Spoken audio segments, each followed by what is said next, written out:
ആരും കാണാൻ അങ്ങനെയൊക്കെ കുറേ പ്രശ്നങ്ങൾ എനിക്ക് ഉണ്ടായിരുന്നു. അതാണൊക്കെയാണ് എന്തൊരു കുറേ നാളൊരു ബുദ്ധിമുട്ടിരുന്നപ്പം എനിക്കൊരു ഇപ്പം 36 വയസ്സായി. ഒരു 30 വയസ്സായ സമയത്ത് വരെ ഇതാണക്ക് രാത്രിയൊക്കെ ഇറങ്ങി നടക്കുമ്പോൾ എനിക്ക് ഇതാണത് ഇതാണെങ്കിൽ ബാക്കിൽ നിന്ന് ആരോ വരുമ്പോഴൊക്കെ തോന്നിയിട്ടുണ്ട്. അതാണെങ്കിൽ എൻ്റെ പഴയ ഒരു ഓട്ടോ ഉണ്ടാകും. അപ്പൊ ഞാൻ ഒരു ശീലാടിക്കര എന്ന് പറഞ്ഞ സ്ഥലത്ത് ഒരു അപ്പൂപ്പനെ കൊണ്ട് ഓട്ടം. അവര് 300 രൂപ ഓട്ടോ ചാർജ് വാങ്ങി. ആ ഓട്ടോ ചാർജ് വാങ്ങിച്ചിട്ട് തിരിച്ചു വന്നപ്പം ഒരു ഇപ്പൊ ഒരു എന്നെക്കാട്ടിൽ 5-6 വയസ്സുള്ള ഒരു ചേച്ചിയാണ് കൈ കാണിച്ചു. കാണിച്ചിട്ട് പറഞ്ഞ് വണ്ടി പോയി കാശില്ല എന്ന് അപ്പുറത്താക്കി തരാം. കുറേ ദൂരം പോയപ്പോൾ തിരിഞ്ഞു നോക്കിയപ്പോൾ ആളെ കാണാൻ. അത് അങ്ങനെ ആ ഓട്ടം പോയിട്ട് തിരിച്ചു വന്നിട്ട് ഞാൻ ഇങ്ങനെ എൻ്റെ വീട്ടിൻ്റെ അതുവരെ വണ്ടി ഓടിച്ച് വന്നപ്പോൾ വണ്ടിയുടെ ബാക്കിൽ ആൾ ഇതുപോലെ തിരികെയായിരുന്നു. അപ്പൊ ഞാൻ ആണടിച്ച് ഓടിച്ചതൊക്കെ എങ്ങനെയോ വീട്. അപ്പം പിന്നെ ഞാൻ ഇവിടെ വരുന്നത് 2014 ഇവിടെ വന്നത്. അപ്പൊ എനിക്ക് കുറെ പ്രശ്നങ്ങളായിട്ട് ഇവിടെ വന്നതായി. അപ്പോഴും ഇതേപോലത്തെ കുറെ കാര്യങ്ങളുണ്ടായിരുന്നു. അപ്പൊ ഇവിടെ വന്നിട്ട് അപ്പൊ ഇവിടെ വന്നിട്ട് എനിക്ക് മാറ്റമൊന്നും വരുന്നില്ല. അപ്പൊ ഞാൻ പിന്നീട് പറഞ്ഞ് ജപവും കാര്യങ്ങളൊക്കെ പോകണം.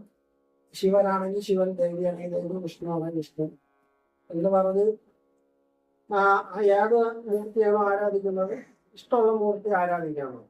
അപ്പൊ ശിവനെന്ന് പറഞ്ഞ് വിഷ്ണുവിനെയാണ് ആരാധിക്കേണ്ടത്, വിഷ്ണുവിനെയാണ് ഇഷ്ടം. എന്നാലും പെട്ടെന്നുള്ള ഒരു ആവശ്യത്തിന് വെറുതെ ശിവനെന്ന് പറഞ്ഞ്. പക്ഷെ അത് തന്നെ ആയിപ്പോയി. ശിവൻ തന്നെ ശിവന്റെ നാമമാണ് ഉച്ചരിക്കുന്നത്. അത് പിന്നീട് മുടക്കം വരാൻ പാടില്ലെന്ന് പറഞ്ഞിട്ട് ഇപ്പോഴും ഈ സമയം വരെ മുടക്കം വരുത്തിയാണ് ഞാൻ കമ്പയർ ചെയ്ത് പോയിട്ടുള്ളൂ. പക്ഷെ എനിക്കത് മുടങ്ങാതെ പോയി ഇതിനോട് പറ്റണില്ല. അതായത് കറക്റ്റ് 2 ആഴ്ച എനിക്ക് ഏതെങ്കിലും ഒരു ദിവസം ഞാൻ മുടക്കി. അങ്ങനെയാണ് പറഞ്ഞത്. അങ്ങനെ ഈ രാത്രിയൊക്കെ ഇങ്ങനെ ഒറ്റയ്ക്ക് നടക്കുന്ന സമയത്ത് അങ്ങനെ വന്നുകൊണ്ടിരുന്നപ്പോൾ പിന്നീട് മാല വന്നായിരുന്നു. ഇപ്പൊ എന്റെ വേഗം കിടന്ന് ജപമാല വന്നായിരുന്നു.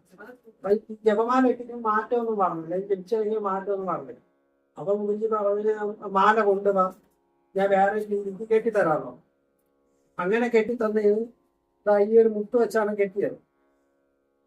ഇതൊരു വേറെ രീതിയിലുള്ള മുത്താണ് കെട്ടിയായിരിക്കുന്നത്. രക്തമെണ്ണത്തിന്റെ മുത്താണ് കെട്ടിയായിരിക്കുന്നത്. അത് രക്തത്തിന്റെ മുത്താണെങ്കിലും ഒരു വേറെ ഒരു സങ്കല്പം കൊടുത്താണ് കെട്ടിയായിരിക്കുന്നത്.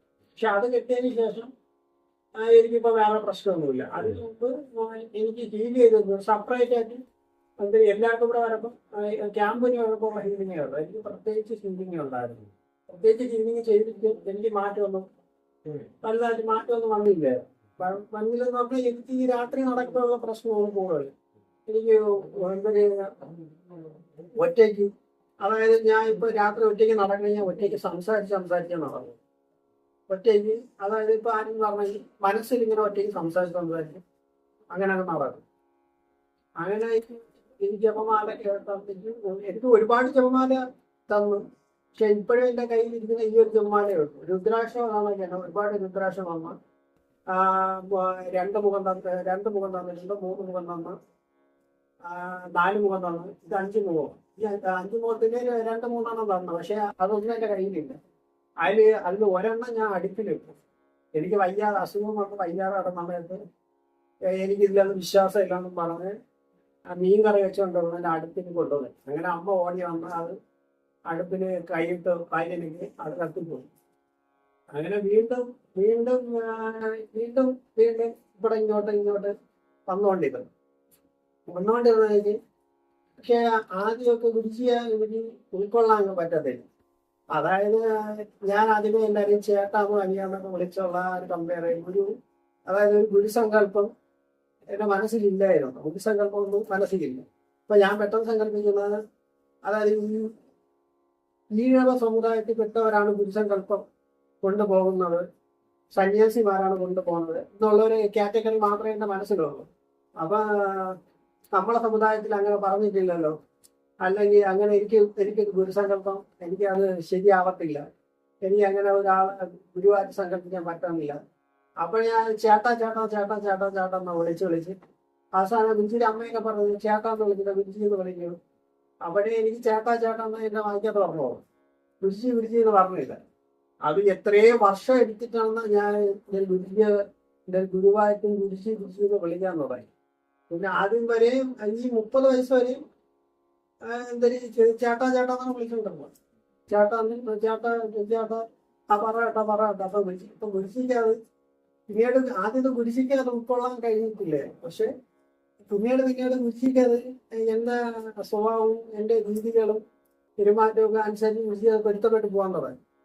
പിന്നീട് ഞാനൊക്കെ അപ്പൊ എല്ലാവരും വിളിക്കും. ഇപ്പൊ കൊച്ചു പിള്ളേർ വരെ ഇവിടെ വരുന്ന ഇതില് ബിട്ടുച്ചി എന്ന് പറയുന്ന ബിട്ടുച്ചിയുടെ മോൻ വരെ ഗുരുശി എന്ന് വിളിച്ച് കേൾക്കണതുകൊണ്ട് ഞാനും പിന്നെ അത് കണക്ക് കമ്പനി ഗുരുശി എന്ന് വിളിച്ച് പിന്നെ അത് എങ്ങനെയോ ഞാൻ അറിയാതെ തന്നെ ഒരു ഗുരുസങ്കല്പത്തിലോട്ട് എങ്ങനെയോ എത്തിച്ചേർന്നു.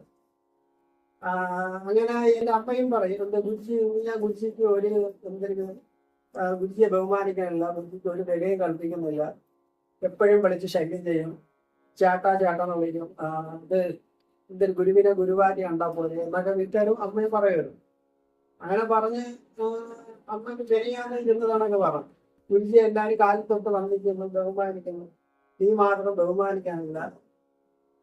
അത് അങ്ങനെയാണെങ്കിൽ നിനക്ക് താല്പര്യമില്ലെങ്കിൽ ഞാൻ അങ്ങോട്ട് പോകണ്ട എന്നൊക്കെ അമ്മ പറഞ്ഞു. അല്ലെങ്കിൽ ആദ്യമേ മതിയാക്കി കൂടെ. ഞാൻ കഴിഞ്ഞ ക്യാമ്പിന് വന്നില്ല. കഴിഞ്ഞ ക്യാമ്പിന് വരാത്തത് അമ്മ തീർത്ത് പറഞ്ഞു. അമ്മ പറഞ്ഞു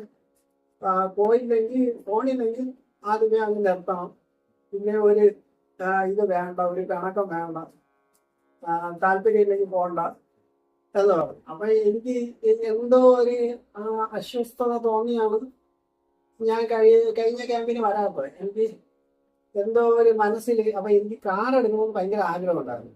അപ്പൊ എനിക്ക് അത് ഗുരുജി കൂടുതൽ അത് ഗുരുജി ഇപ്പൊ എടുക്കണ്ട, അതിന് സമയം ഒരു ശകലവും കൂടെ പൈസ സേവ് ചെയ്തിട്ട് എടുക്കാം, സമയമാവട്ടെ എടുത്തു തരാമെന്ന് പറഞ്ഞു. പക്ഷെ അതുകൊണ്ട് ഞാൻ തൃപ്തിപ്പെടുന്നില്ല. ഞാൻ ഒരു 5ാം ക്ലാസ്സിൽ പഠിക്കുന്നപ്പോഴേ അങ്ങനെയല്ല, എനിക്ക് എന്ത് തന്നാലും ഞാൻ അതുകൊണ്ട് തൃപ്തിപ്പെടില്ല. എനിക്ക് അതാണെങ്കിൽ വീട്ടിലത്തേക്ക് സവാള ആവട്ടെ, ഇപ്പൊ കഴിക്കാൻ ഇപ്പൊ മുട്ട, മീന, ഇറച്ചി എന്ത് സാധനം വാങ്ങിച്ചാലും ഞാനത് കൂടുതലേ വാങ്ങിക്കുള്ളൂ.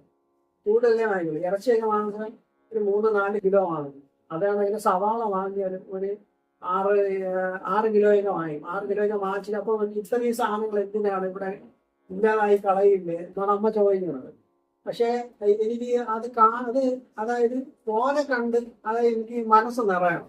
പക്ഷെ ഞാൻ അതിൽ നിന്ന് കഴിക്കുന്നത് തുച്ഛമായ ഒരു വണ്ടിയെ കഴിക്കുള്ളൂ. പക്ഷെ എനിക്ക് ഒന്നിനും അത്ര തൃപ്തിപ്പെടാൻ പറ്റുന്നില്ല.